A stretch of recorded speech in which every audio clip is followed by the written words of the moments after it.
Hello students. तो आज class +1 unit number 2 kinematics के लेक्चर नंबर 21 में हमारा टॉपिक है वन डायमेंशनल मोशन पार्ट 4। तो अब तक हम ये समझ चुके हैं, सीख चुके हैं कि कैसे हमने distance, displacement, speed, average speed, velocity, average velocity, तो इनके बारे में बात कर चुके हैं। उसके बाद हमने एक्सटी ग्राफ, है ना, वीटी ग्राफ, इनके बारे में बात की हुई है। आज हम वीटी वेलोसिटी टाइम ग्राफ के बारे में बात करेंगे।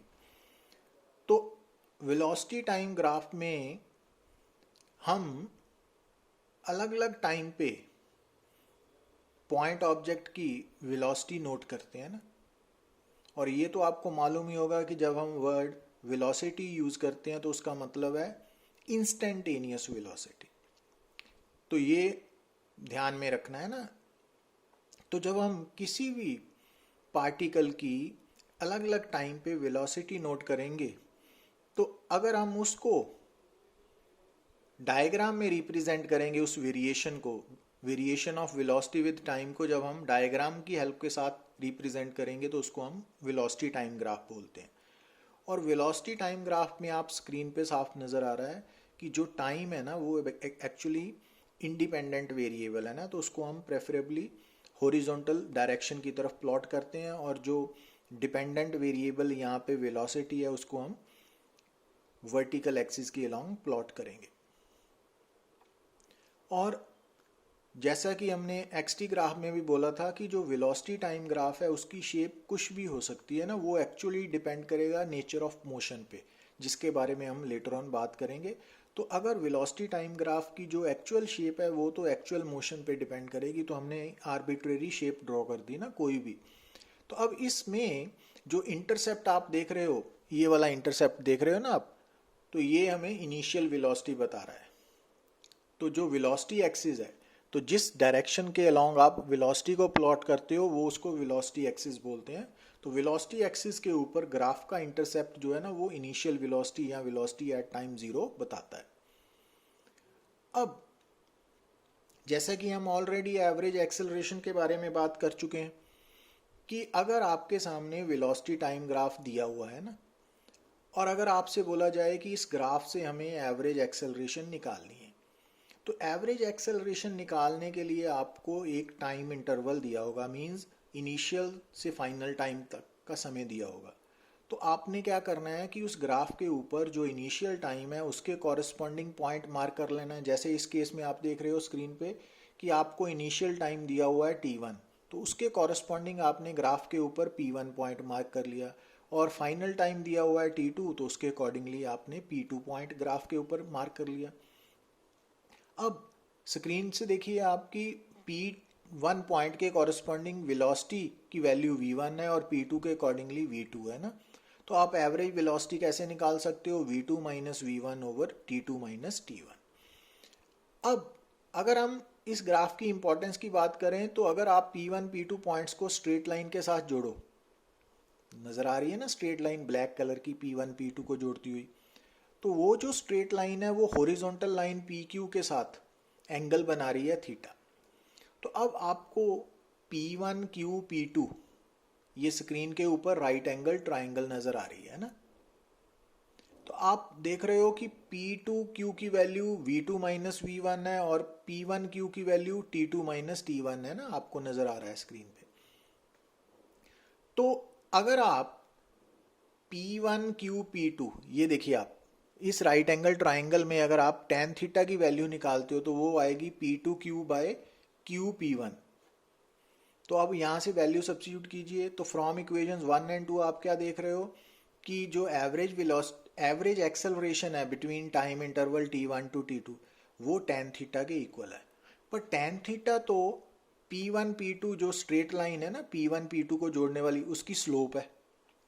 तो इसका मतलब किसी भी वेलोसिटी टाइम ग्राफ से अगर आपने एवरेज एक्सेलरेशन निकालनी है तो आपको अगर गिवन टाइम इंटरवल में उस ग्राफ के ऊपर दो पॉइंट्स दिए हुए हैं, तो अगर उन दो पॉइंट्स को जोड़ने वाली स्ट्रेट लाइन की स्लोप मालूम है तो वो स्लोप एवरेज एक्सेलरेशन को उस टाइम इंटरवल के दौरान रिप्रेजेंट करेगी।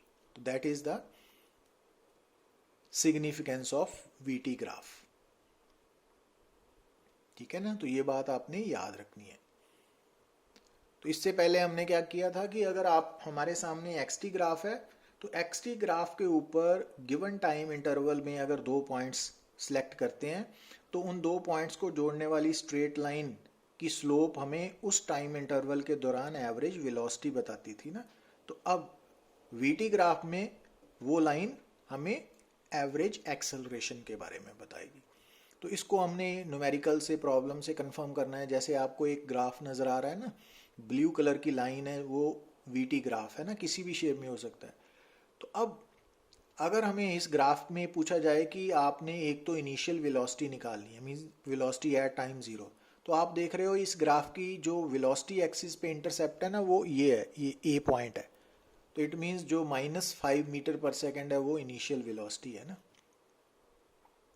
और दूसरा हमने क्या निकालना है, average acceleration between A and B, और दूसरा है बिटवीन बी एंड सी।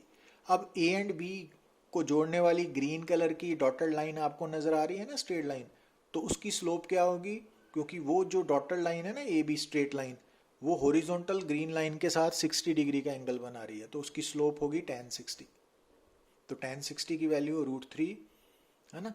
और जो BC है वो हॉरिजॉन्टल लाइन के साथ कितना एंगल बना रही है, रेड कलर की 45 डिग्री, तो उसकी स्लोप होगी tan 45। तो इस तरह से हम एवरेज एक्सेलरेशन निकाल सकते हैं ना वीटी ग्राफ से। तो ये बातें इंपॉर्टेंट है। अब यहाँ पे आप क्या देख रहे हो कि आपको कुछ ग्राफ्स दिए हुए हैं ना, ए ग्राफ डिस्टेंस और टाइम के बीच में है, बी ग्राफ भी डिस्टेंस और टाइम के बीच में है, सी ग्राफ स्पीड और टाइम के बीच में है ना, ऐसे। अब यहाँ देखिए, तो पूछा ये गया है कि इनमें से कौन से ग्राफ पॉसिबल नहीं है, और अगर पॉसिबल नहीं है तो क्यों नहीं है। तो अब यहाँ देखिए, ये पहले वाला ग्राफ जो है ना वो डिस्टेंस और टाइम के बीच में है ना। अब यहाँ पे डिस्टेंस जो है वो याद रखना है, ये डिस्टेंस है, ये टाइम है ना, ये दिया हुआ है। तो अब जिस पोर्शन को मैंने रेड कलर से मार्क किया है T1 से लेके T2 टाइम तक, तो आप क्या देख रहे हो कि जैसे जैसे टाइम बीत रहा है तो T1 से लेके यहाँ तक पहले डिस्टेंस कम हो रहा है, फिर बढ़ना शुरू हो गया ना। या तो ये वाला जो पोर्शन है, क्योंकि डिस्टेंस टाइम के साथ कभी कम नहीं हो सकता, डिस्टेंस कवर्ड बाय ऑब्जेक्ट या तो फिक्स रहेगा या बढ़ेगा, कम कभी नहीं होगा। तो इस कारण ये ग्राफ पॉसिबल नहीं है, ये ग्राफ। अब इसी तरह आप देखिए कि ये ग्राफ भी डिस्टेंस और टाइम के बीच में है, पर अब ये पॉसिबल क्यों नहीं है, क्योंकि इसमें जो डिस्टेंस है ना, ये वाला पोर्शन वो नेगेटिव है, तो डिस्टेंस कभी भी नेगेटिव नहीं हो सकता ना। तो ये बातें आपको याद रखनी पड़ेंगी ना, जो हमने थ्योरी में डिस्कस की थी। अब इसमें देखिए आप, अब ये स्पीड टाइम ग्राफ है ना, तो आप देख रहे हो कि एक टाइम पे हमने ये दो पॉइंट्स हैं, ये दो स्पीड्स को रिप्रेजेंट कर रहे हैं। मतलब एक ही समय पे एक ही ऑब्जेक्ट की दो अलग स्पीड्स नहीं ना हो सकती, इस कारण ये ग्राफ भी पॉसिबल नहीं है। अब इसमें भी ये ग्राफ क्यों नहीं पॉसिबल, क्योंकि स्पीड, ये पोर्शन बता रहा है कि स्पीड नेगेटिव है, और स्पीड नेगेटिव होती नहीं है ना, तो इस कारण ये भी पॉसिबल नहीं है। अब ये ग्राफ पॉसिबल है, वेलोसिटी टाइम ग्राफ है ये भी पॉसिबल है, एक्सटी ग्राफ है, पोजीशन टाइम ग्राफ। पर ये ग्राफ अगेन पॉसिबल क्यों नहीं है, वेलोसिटी टाइम ग्राफ। अगेन यहाँ पे एक टाइम पे आप देख रहे हो कि 3 वेलोसिटीज हैं, मतलब एक ही समय पे बॉडी की 3 वेलोसिटीज नहीं ना हो सकती, तो इस कारण ये पॉसिबल नहीं है। अब इसमें भी आप देखिए कि ये एक्सटी ग्राफ है, पर इसमें भी जो एक ही टाइम पे एक्स की दो वैल्यूज हैं डिफरेंट, वो नहीं हो सकती ना। तो इस तरह से आपने नोट करना है ना। अब बात करते हैं एक्सेलरेशन की। अब एक्सेलरेशन क्या है ना, तो जैसा कि हम देख रहे हैं कि जैसे एवरेज वेलोसिटी और वेलोसिटी में डिफरेंस है, बट वेलोसिटी और इंस्टेंटेनियस वेलोसिटी एक ही बात है ना, उसी तरह से एक्सेलरेशन और इंस्टेंटेनियस एक्सेलरेशन एक ही बात है। तो जब कोई भी ऑब्जेक्ट मूव कर रहा है तो एट एनी टाइम किसी भी वक्त पे उसकी जो एक्सेलरेशन है वो उस टाइम की, उस वक्त की उसकी इंस्टेंटेनियस एक्सेलरेशन है या सिंपली एक्सेलरेशन है। और एक्सेलरेशन को हम डिफाइन कैसे करते हैं? Rate of change of velocity with respect to time या time rate of change of velocity. और इसको ऐसे भी बोल सकते हैं कि अगर हम एवरेज एक्सेलरेशन निकालते हैं delta V by delta T, तो अगर डेल्टा टी इतना स्मॉल है कि वो अप्रोचेस टू जीरो है, मींस तो अगर टाइम टेकन जीरो के बराबर हो रहा है, जीरो नहीं है, अप्रोचेस टू जीरो है ना, तो उस केस में वो एवरेज वेलोसिटी इंस्टेंटेनियस वेलोसिटी को रिप्रेजेंट करेगी। Means limiting value of average acceleration, sorry उल्ट बोल गया, हम एक्सेलरेशन की बात कर रहे हैं ना, तो अगर हमारे पास एवरेज एक्सेलरेशन क्या है? Delta V by delta T. तो अगर हम टाइम टेकन इतना स्मॉल लेते हैं कि जो एवरेज एक्सेलरेशन है ना उसकी वैल्यू गिवन टाइम पे एक्सेलरेशन को रिप्रेजेंट करेगी, मींस इंस्टेंटेनियस एक्सेलरेशन। तो इसी कारण लिखा है कि limiting value of average acceleration को हम बोलते हैं इंस्टेंटेनियस एक्सेलरेशन। तो आपने ये बात अच्छी तरह से समझनी है कि जो एक्सेलरेशन है या इंस्टेंटेनियस एक्सेलरेशन है ना, वो वेलोसिटी को टाइम के साथ डिफरेंशिएट करने से आती है। अब यहाँ देखिए आप, average acceleration delta V by delta T है, और अगर डेल्टा टी बहुत छोटा हो जाए, लिमिट डेल्टा टी बहुत छोटी हो जाए, तो हम delta V by delta T को D V by D T लिखेंगे। मीन्स मैथमेटिकली आपने एक्सेलरेशन को D V by D T लिखना है, जैसे वेलोसिटी को आप D X by D T लिखते थे ना। तो जो भी क्वांटिटी की डेफिनेशन में रेट ऑफ चेंज आ जाए ना, तो वो डिफरेंशिएशन से रिप्रेजेंट होगी। ये बात आपने याद रखनी है, तो ये नहीं भूलना है ना। अब एक्सेलरेशन एक वेक्टर क्वांटिटी है और इसकी एसआई यूनिट मीटर पर स्क्वायर सेकंड है। अब अगर एक्सेलरेशन वेक्टर क्वांटिटी है तो इसकी डायरेक्शन क्या होगी, है ना। अब जैसा कि हमने बोला हुआ है कि जो वेलोसिटी है वो भी वेक्टर क्वांटिटी है, पर जो वेलोसिटी है उसकी डायरेक्शन आप कैसे निकालते हो? तो वेलोसिटी की डायरेक्शन कैसे निकालते हो? तो अगर हमें पाथ ऑफ ऑब्जेक्ट नोन है ना, या पोजीशन टाइम ग्राफ मालूम है कि जिस रास्ते पे बॉडी जा रही है, अगर हम उस पाथ को ट्रेस करते हैं तो उस पाथ के ऊपर किसी भी पॉइंट पे अगर आपने वेलोसिटी की डायरेक्शन लिखनी है तो कैसे ड्रॉ करोगे? टेंजेंट ड्रॉ करके ना, तो वो वेलोसिटी की डायरेक्शन है। पर एक्सेलरेशन की डायरेक्शन किस तरह से आएगी उसके बारे में अभी हम बात करते हैं, बट ये बात मान के चलना है कि एक्सेलरेशन एक वेक्टर क्वांटिटी है और उसकी भी एक डायरेक्शन होती है, पर एक्सेलरेशन की डायरेक्शन वेलोसिटी के साथ आपने कंफ्यूज नहीं करनी, क्योंकि जिस डायरेक्शन में बॉडी मूव कर रही है वो डायरेक्शन ऑफ मोशन है या डायरेक्शन ऑफ वेलोसिटी है ना। और किसी भी पाथ के ऊपर जिस रास्ते पे ऑब्जेक्ट मूव कर रहा है, पॉइंट ऑब्जेक्ट, उस रास्ते के ऊपर किसी भी पॉइंट पे जब हम टेंजेंट ड्रॉ करते हैं तो उस टेंजेंट की डायरेक्शन उस पॉइंट पे हमें इंस्टेंटेनियस वेलोसिटी या वेलोसिटी की डायरेक्शन बताती है। अब हम बात कर रहे हैं एक्सेलरेशन की। Acceleration mathematically dv by dt है ना, rate of change of velocity with respect to time, और एक्सेलरेशन वेक्टर क्वांटिटी है। तो एक्सेलरेशन की डायरेक्शन किस तरफ लेनी है, ये बड़ा इंपॉर्टेंट क्वेश्चन है ना। तो इसका आंसर आपने याद रखना है, बट अभी इसके बारे में हम बात नहीं करेंगे, तो अभी आपको थोड़ी वेट करनी पड़ेगी। तो अब यहाँ देखिए आप, क्योंकि वन डायमेंशनल मोशन में जो वेलोसिटी है वो dx बाई dt होती है ना लॉन्ग एक्स एक्सिस, तो अगर हम ये v की वैल्यू यहाँ पे सब्स्टिट्यूट करें तो एक्सेलरेशन कैसे लिखेंगे हम? D square x by D t square. तो एक्सेलरेशन dv बाई dt भी है, एक्सेलरेशन dv बाई dt है। उसका मतलब है कि अगर आप वेलोसिटी की इक्वेशन को टाइम के साथ एक बार डिफरेंशिएट करते हो तो जो आंसर आएगा वो एक्सेलरेशन होगी। और ये d square x by D t square double differential of position with respect to time. इसका मतलब है कि अगर आपको पोजीशन एक्स की इक्वेशन दी हुई है तो आपने एक्सेलरेशन निकालने के लिए क्या करना है, उसको दो बार डिफरेंशिएट करना है। मीन्स पहली बार डिफरेंशिएट करोगे तो जो आंसर आएगा उसको दोबारा फिर टाइम के साथ डिफरेंशिएट करोगे तो एक्सेलरेशन आएगी। तो ये इंफॉर्मेशन आपने भूलनी नहीं है। ठीक है ना। अब जैसे आप यहाँ पे देखिए, आपको एक पॉइंट ऑब्जेक्ट है that is moving along x axis such that its velocity is given by v is equal to 2t plus 3, where v is in meter per second and t is in second. Calculate the acceleration at time 0 second, 2 second, 4 second. अब equation number 1 जो है उसमें velocity की value क्या दी हुई है, 2t plus 3। अब यहाँ एक बात और दिमाग में रखिए कि जो टाइम है ना वो एक वेरिएबल क्वांटिटी है ना। तो जो टाइम है वो वेरिएबल है, वो इंडिपेंडेंट क्वांटिटी है। पर जो ये इक्वेशन नंबर 1 है ना, ये हमें बता रही है कि जो वेलोसिटी है वो टाइम पे डिपेंडेंट है। तो इसका मतलब जब टाइम बदलेगा तो वेलोसिटी भी बदलेगी, है ना। तो जिस भी इक्वेशन में टाइम इन्वॉल्व है तो उस इक्वेशन में टाइम को हमने क्या मानना है, इंडिपेंडेंट वेरिएबल, और दूसरी क्वांटिटी को डिपेंडेंट वेरिएबल। अब ऐसे कि इक्वेशन नंबर 1 में डिपेंडेंट वेरिएबल वेलोसिटी है और इंडिपेंडेंट वेरिएबल टाइम है।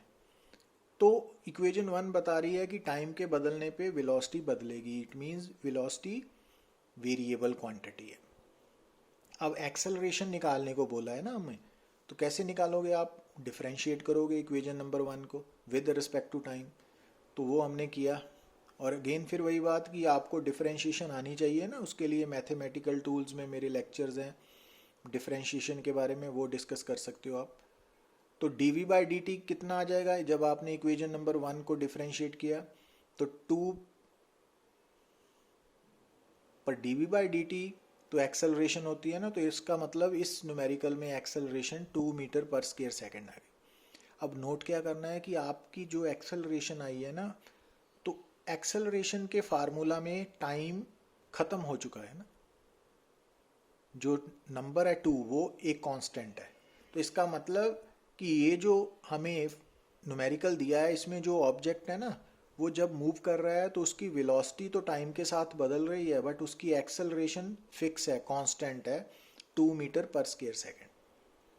तो अगर ये टाइम के साथ डिपेंडेंट ही नहीं है एक्सेलरेशन, तो चाहे टाइम 0 सेकंड है, चाहे 2 सेकंड है, चाहे 4 सेकंड है, चाहे 7 सेकंड है, तो एक्सेलरेशन तो 2 मीटर पर स्क्वायर सेकंड ही रहेगी ना।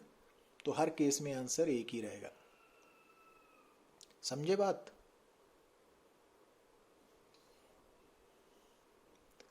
अब जैसे यहाँ पे देखिए आप, यहाँ पर हमें बताया गया है कि ये point object is moving along x axis such that its position is given by x is equal to 9t³ plus 4t minus 7। अब हमने एक्सेलरेशन निकालनी है। तो अब आपको ये याद रखना पड़ेगा कि अगर एक्स गिवन है और एक्सेलरेशन निकालनी है तो हमें एक्स को 2 बार टाइम के साथ डिफरेंशिएट करना पड़ेगा, इक्वेशन नंबर 2। तो उसके लिए पहले हम x को डिफरेंशिएट करते हैं। जब फर्स्ट टाइम किया तो dx बाई डी टी बन गया। तो ये राइट हैंड साइड को डिफरेंशिएट किया ना, तो ये 27t² प्लस 4 बन गया ना। अब जो 27t² प्लस 4 आया, इसको दोबारा फिर डिफरेंशिएट करना है टाइम के साथ, तो ये क्या बन गया 54t। तो इसका मतलब अगर x की वैल्यू इक्वेशन नंबर 1 है तो d² x by D T square की वैल्यू इक्वेशन नंबर 3 है। 1 और 3 के बीच में डिफरेंशिएशन कैसे करनी है वो आपको रूल्स याद होने चाहिए। तो अब ये जो इक्वेशन है, तो क्योंकि d² x by D T square तो इक्वेशन नंबर 2 के अकॉर्डिंगली एक्सेलरेशन है, तो इसका मतलब इस न्यूमेरिकल में जो पॉइंट ऑब्जेक्ट है उसकी एक्सेलरेशन 54t है, मतलब टाइम पे डिपेंडेंट है।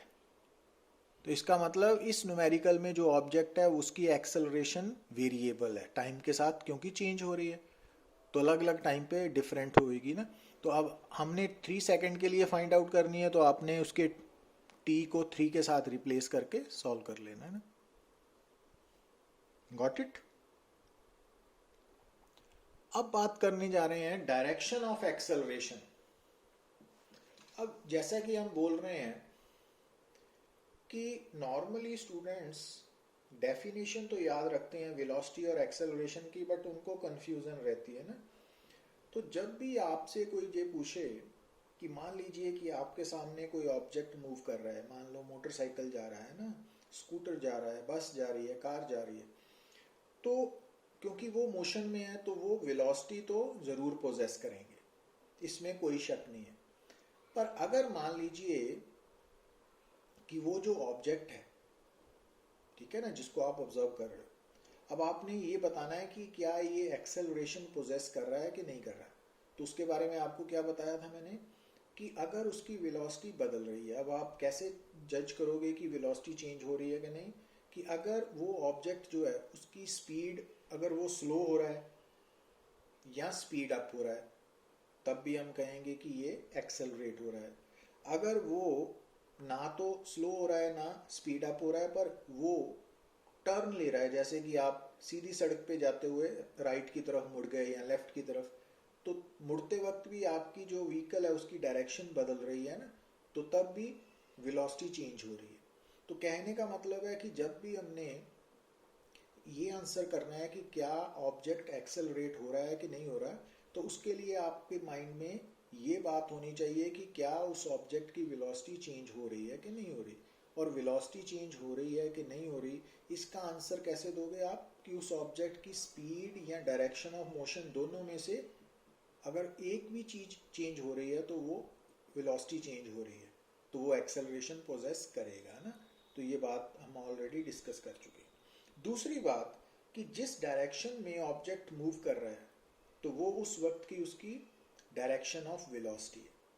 पर जब हमने डायरेक्शन ऑफ एक्सेलरेशन को बताना है तो यहाँ पे आपको ध्यान रखना पड़ेगा। अब हम यहाँ पे जो मैं बात आपको बताने जा रहा हूँ वो उसका हेडिंग है direction of acceleration in one dimensional motion. मतलब ये जो रिजल्ट आपने याद रखना है ये तभी अप्लाई करोगे जब आपको मालूम हो कि ऑब्जेक्ट स्ट्रेट पाथ पे मूव कर रहा है, ठीक है ना।